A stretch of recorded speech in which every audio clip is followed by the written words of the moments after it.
नमस्कार. Smart cooking या माझ्या कुकिंग चॅनलमध्ये आपल्या सर्वांचं स्वागत आहे. हेल्दी रेसिपीमध्ये आज आपण बघणार आहोत एक नवीन डिश.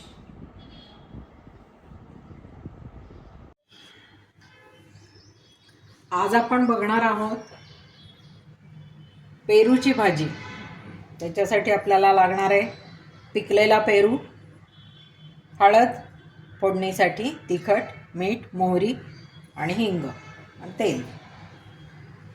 पेरू आपण आता बारीक चिरून घेऊ आणि त्याच्या आतल्या बिया असतात ना त्या मिक्सरमध्ये टाकून थोडं पाणी टाकून ते पण गाळून घेऊ, म्हणजे मग वाया काहीच जात नाही आणि तेच पाणी आपण फोडणीला घालू. पेरूच्या आपण फोडी करून घेतल्यात. अजून एक पेरू घेतला होता आणि हे त्याच्या आतल्या सगळ्या बिया आहेत त्या भाजीत नाही जाऊ द्यायच्या, नाही तर दाताला मग कचकच लागते. आता या आपण मिक्सरमध्ये फिरवून घेऊ, थोडंसं पाणी टाकू आणि ते गाळून पण घेऊ.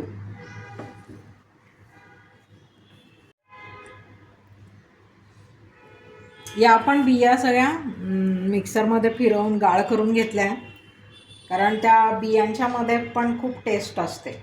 ते वाया नको जायला त्याच्या आजूबाजूला, आणि बिया सगळ्या निघून जातात.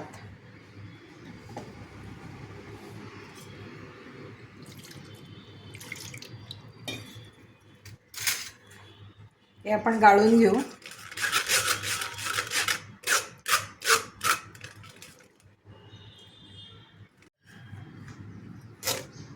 हे आपण गाळून घेतलंय.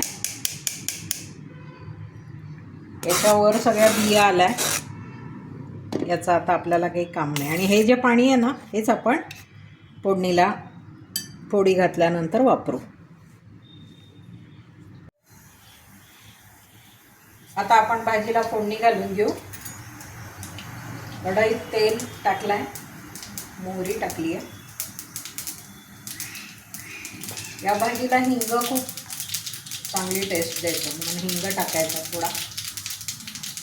थोडी हळद टाकायची, या फोडी टाकायच्या.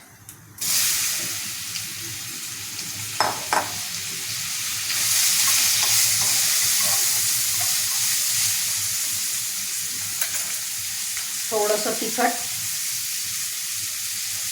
थोडंसं मीठ आणि हे पाणी टाकायचं. हलवून झालं की आपण गाळून घेतलेलं.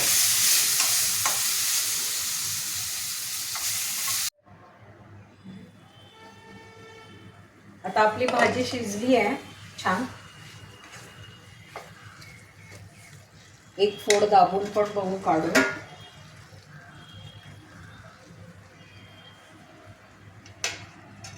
भाजी शिजली आहे छान.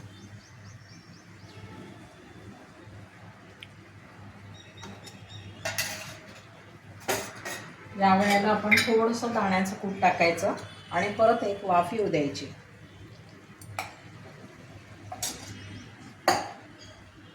दीड चमचा दाण्याचं कूट टाकलंय मी. आणि पेरू जर आंबट असला ना, खाऊन बघायचा. आंबट जर असला ना तर थोडासा गूळ या वेळेला टाकायचा, पण माझा पेरू गोड आहे त्याच्यामुळे मी काही टाकत नाही. एक वाफ आली की ही आपली भाजी तयार. अतिशय सुंदर चवीची ही भाजी तयार होते. ही आपली पेरूची भाजी तयार आहे. वरून थोडीशी कोथिंबीर टाकून आपण सर्व करू.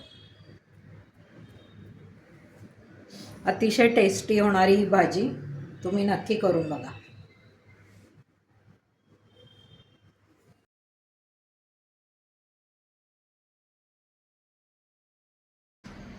आजची माझी ही हेल्दी रेसिपी आपल्या सगळ्यांना आवडलीच असेल.